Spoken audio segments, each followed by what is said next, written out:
Agora, dado que nós temos o nosso mínimo servidor viável, podemos dizer assim, que nós temos aqui então um .env, temos um express com porta, dizendo para ele que nós preferimos o formato JSON, fazendo aqui uma rota barra, que seria a rota principal, que nada mais é que um echo que recebe um parâmetro de body e retorna ele, inicializando o servidor.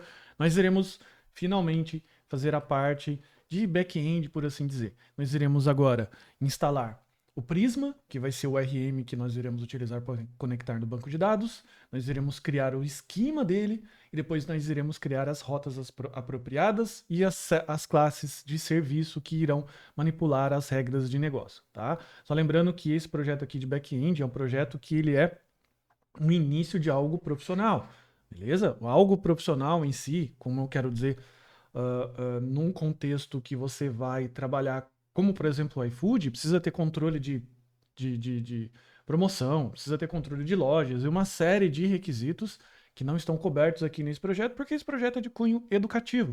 É para você aprender como se faz e depois evoluir até se você quiser. Bacana? Então é bom colocar esse disclaimer aqui para você, para que a gente não tenha aqui problemas de expectativas frustradas. Vamos lá então. Vamos aqui começar a falar sobre as tecnologias que nós iremos utilizar. A primeira tecnologia que eu vou utilizar aqui com você é o Docker, tá? O Docker ele vai servir basicamente para que ele possa hospedar aqui para a gente, para que ele possa executar o nosso sistema de banco de dados e toda a parte estrutural que normalmente nós utilizaríamos aqui as instalações para o Windows ou o sistema operacional que você utiliza. O Docker em si ele é um ambiente que ele sobe virtualizado. O Linux, ele baixa esse pacote, o que ele chama de container, que já é preparado do fabricante. Então, o container que nós iremos utilizar é o container do Postgres. E esse container do Postgres você depois pode utilizar até num servidor, se você quiser. Eu utilizo e recomendo bastante. Então, para a gente começar aqui, nós temos que criar um primeiro arquivo, que esse arquivo aqui, ele vai se chamar Docker Compose, ok? Então, você vai colocar aqui a docker-compose.yml, que nós normalmente chamamos de YAML, beleza? Se você verificar, ele ficou com um símbolo de uma baleinha aqui, e ele até traz algumas coisas a mais aqui no meu Visual Studio Code. Se você quiser habilitar isso também, basta você instalar a opção que nós temos aqui de Docker, ok? Se você instalar a extensão Docker dentro do seu Visual Studio Code, essa aqui, você vai ter as mesmas coisas que eu vou ter aqui no meu ambiente. Bacaninha?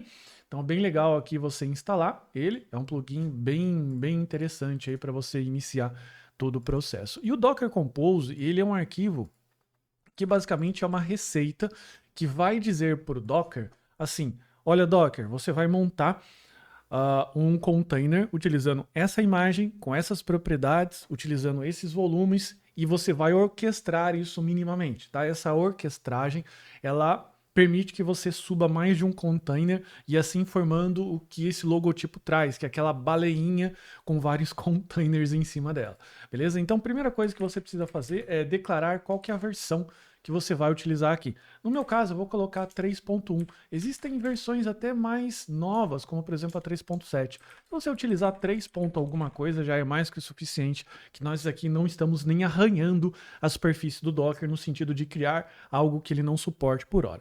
Aqui agora você vai colocar os seus services, ou seja, quais os serviços que você vai utilizar. Beleza? E o primeiro que nós iremos utilizar é o serviço do Postgres, que vai ser o serviço de banco de dados, tá? Aqui ele já está até sugerindo alguma coisa que é bem próximo disso daqui. Então a gente vai colocar aqui, ó, Postgres, dois pontos, e você vai colocar aqui as próximas configurações. É só lembrando que o Postgres em si, ele é um container oficial, portanto, se você quiser saber um pouco mais, é só você ir no Docker Hub. Se você acessar aqui, ó, uma página, hub.docker.com, ou só digitar Docker Hub no próprio Google, você vai ter isso daqui. Você vai colocar aqui a imagem que você quer, no caso, o Postgres, que é o banco de dados que nós iremos utilizar. Tá? Você vai verificar aqui uma série de tags, ou seja, versões que você pode utilizar. Recomendo sempre utilizar as versões que a gente utiliza aqui na aula e depois você pode brincar. E normalmente ele vem nesse arquivo aqui, inicial, a forma que você pode utilizar com as variáveis, com tudo que que você pode fazer de configuração nessa imagem. A imagem interage com você, através de variáveis de ambiente. Então, por exemplo, se você quiser definir qual vai ser o password do usuário administrador do Postgres, você vai definir nessa variável, Postgres Password, beleza? Mas eu vou passar aqui uma receita de bolo bem tranquila para você e você vai poder utilizar ela sempre que você quiser nos seus projetos. Então aqui, primeiramente, nós iremos utilizar a versão 14 do Postgres. Você vai colocar assim, restart always. Então fique atento, inclusive, aos dois espaços aqui. Isso dentro do arquivo YAML é fundamental, porque isso denota que essa chave pertence a essa outra aqui. Bacana? Então você vai colocar image Postgres 2.14 e restart always. O que significa esse restart always? Significa que qualquer problema que o Postgres tiver, você vai dar permissão para o Docker restartá-lo. Beleza? Você pode deixar ele com outras configurações, mas eu aconselho fortemente essa daqui. E as próximas coisas que você vai fazer é definir as variáveis de ambiente. Então você vai colocar environment, você vai colocar essas variáveis aqui. Lembrando que tudo isso que eu estou passando aqui para você está no anexo do curso, no anexo dessa aula. Então muitas vezes você pode fazer o quê? Entende tudo que eu vou falando e depois você pode pegar esses pormenores, porque às vezes é chato para gente que não sabe o inglês fluente, escrever environment, ou restart, ou image, ou Postgres. Então tudo isso já vem pronto para você ir definido, beleza? Aqui então, quais são as variáveis que eu vou definir para a imagem do Postgres? Lembrando que esse conjunto de variáveis é em função da imagem. Então, se você for escolher eventualmente no futuro uma imagem do MySQL ou do MariaDB, que é um outro tipo de banco de dados muito bom também, o MySQL, por exemplo, ele vai demandar outras variáveis de ambiente para você, tá? Então você pode vir aqui, ó, por exemplo, aqui ele tem uma variável de ambiente que se chama MySQL root password.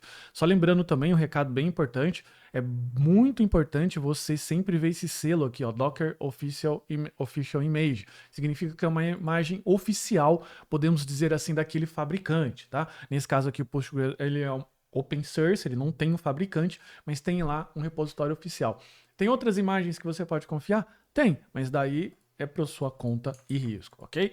PostgreSDB, Postgres User e Password. Esse aqui é o banco de dados que o Postgres irá criar para você. Você pode colocar qualquer nome, e eu coloquei aqui Develop. Aqui vai ser o usuário administrador e aqui vai ser a senha do seu usuário administrador. Aqui a porta é a porta padrão que o Postgres utiliza. Nesse caso aqui é a 5432. Então, se você perceber, ele tem um conjunto de par. Essa aqui é a porta que você quer definir na sua máquina. Então, a sua máquina vai ter a porta 5432 e você vai fazer um forward. O que é um forward? Você vai pegar tudo que está lá na porta do seu container e trazer para o seu computador. Então, lá no container, você vai ter a porta 5432, que é a porta padrão do Postgres, beleza? E no seu computador, você quer definir como essa porta também. Você pode mudar de porta? Pode, mas eu não aconselho você fazer isso. Por quê? Porque, como eu mesmo já disse, essa é a porta padrão do Postgres, beleza? Aqui ainda, se você verificar, ele tem um diretório, uma variável de ambiente que você define aqui como pgdata. O que é isso? Isso vai ser o diretório que vão ser armazenados os dados do Postgres lá dentro do container, beleza? Então lá dentro do container, lembre-se que eu disse que todo container, 99,9% dos containers que rodam na internet é um Linux, então o Postgres vai estar guardando os dados da sua tabela, do seu banco de dados nesse diretório. E ele pode permitir que você altere esse diretório através da variável pgdata. Por que eu já defini isso daqui? Porque a gente vai utilizar o esquema de volumes aqui do Docker. O que é o volume? É quando você faz, de novo, um mapeamento local para o mapeamento do container. Com isso, toda vez que o seu container subir novamente, ele vai aproveitar os dados que está no seu HD. Se você não definir esse volume aqui e eventualmente não tiver essa chave, o que vai acontecer? Ele vai perder os seus dados cada vez que você reinicializar o volume, porque o volume ele é stateless, e isso é uma grande vantagem do Docker. Por quê? Porque se deu algum problema no volume, no container, você simplesmente mata aquele container, sobe, e assim você não precisa ficar fazendo instalações grandes, tá? A gente vai ter aqui um curso de Docker na Dev Samurai, então você depois pode conferir. Com o tempo a gente vai colocar mais informações a respeito, mas a gente vai colocar aqui um dado que vai se chamar Postgres Data, tá? E o que a gente vai fazer aqui? Agora, como volume, o que eu vou fazer?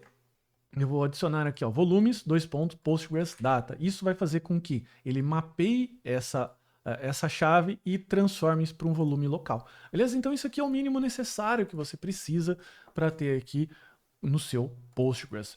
E o Postgres em si, ele não tem necessariamente uma interface de administração, tá? E se você quiser colocar uma interface de administração, eu aconselho você colocar o pgadmin. Então você vem aqui em Services, você acrescenta mais um serviço que seria o pgadmin 4, tá? Lembrando que ele é totalmente opcional, você não precisa fazer isso daqui, beleza? Você define esse serviço como pgadmin, imagem, e você vai colocar essa imagem e essas outras configurações aqui. Uma única novidade é que você vai falar que ele depende do Postgres e esse aqui é o mapeamento do seu volume do pgadmin, beleza? Para que você não perca as configurações eventualmente que você faça nele lá. Quando que você vai precisar isso daqui? Só no momento que você quer olhar alguma coisa lá dentro do banco de dados. Num ambiente de produção, não é necessário fazer isso. E depois que você configurou o Docker Compose, você instalou ele aqui, configurou esse arquivinho, é hora de você instalar o Docker no seu computador. E o Docker em si, ele é um aplicativo que funciona através de virtualização do seu Windows. Então você só precisa ficar atento que muitas vezes podem ter computadores mais antigos aí que ele não aceita virtualização. Se esse for o seu caso, você abre um suporte para a gente, ou então você pode utilizar bancos de dados Postgres fazer instalação local no seu Windows, beleza? Você vai colocar assim, ó, Docker Desktop, tá? Você vai colocar o Docker Desktop, você vai fazer a instalação do Docker, fazendo o download desse executável aqui, Docker Desktop, vai instalar no seu computador, é super simples.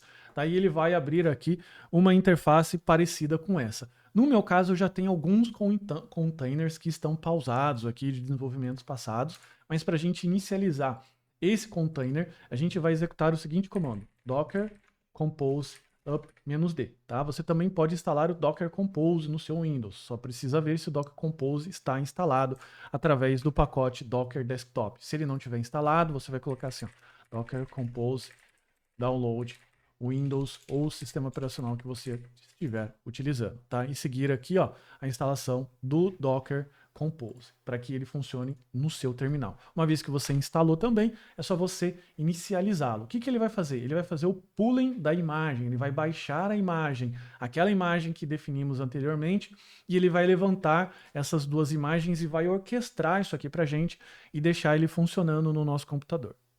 Bom, estou aqui com o meu Docker, fiz a instalação do Docker Compose, subi ele aqui e ele então colocou aqui para a gente esse conjunto de containers, que aqui no caso são dois, um do Postgres e do pgadmin. Tá? Se você tiver curiosidade, clicar aqui nele, você pode ver o console dele e toda a parte dos serviços colocando aqui para a gente, provendo informações um pouco mais técnicas. Beleza?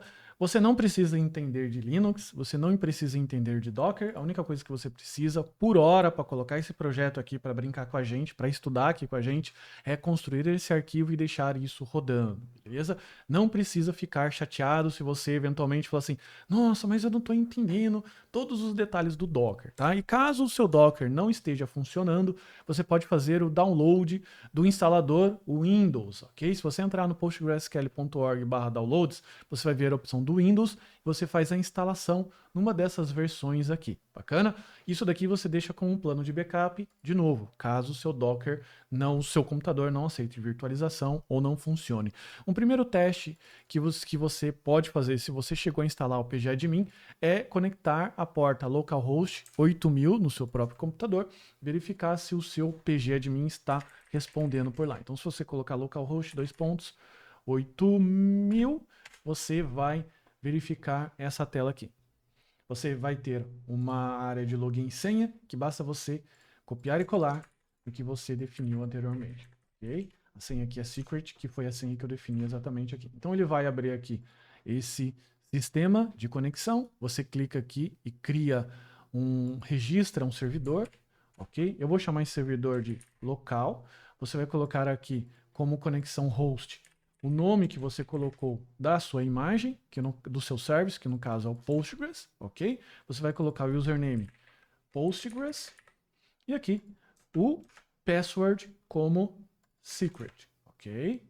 Você pode inclusive salvar, você vai clicar aqui e ele tem aqui ele vai mostrar alguns gráficos aqui, isso aqui é um indício do que o seu servidor está rodando e se o pgadmin está instalado, tá? De novo, se você não chegar até aqui, você faz a instalação do instalador Windows. E lembrando, mais uma vez, que essa parte do Docker, essa parte aqui do Postgres e principalmente do pgadmin é para você desenvolver, tá? Então não fique preocupado aqui, meu Deus, eu não estou entendendo tudo. Enfim, é só para a gente começar o projeto, começar a parte de banco de dados. Então isso aqui é só uma pincelada do que o Docker tem para fazer. Isso não é um curso de Docker, eu não tenho intuito aqui de te ensinar Docker, mas é um dos requisitos aqui para que a gente possa desenvolver com mais facilidade. E caso você tenha problema, é só instalar aqui a versão de instalador ou então buscar na internet um Postgres online, tá? Tem alguns serviços aqui que permite que você conecte de forma gratuita em algum Postgres, ok? Que eles liberem aqui para você senha e tudo mais. Tranquilo? Então é isso. Essa é a configuração inicial aqui do Docker que a gente precisa fazer para a gente poder criar um nosso banco de dados.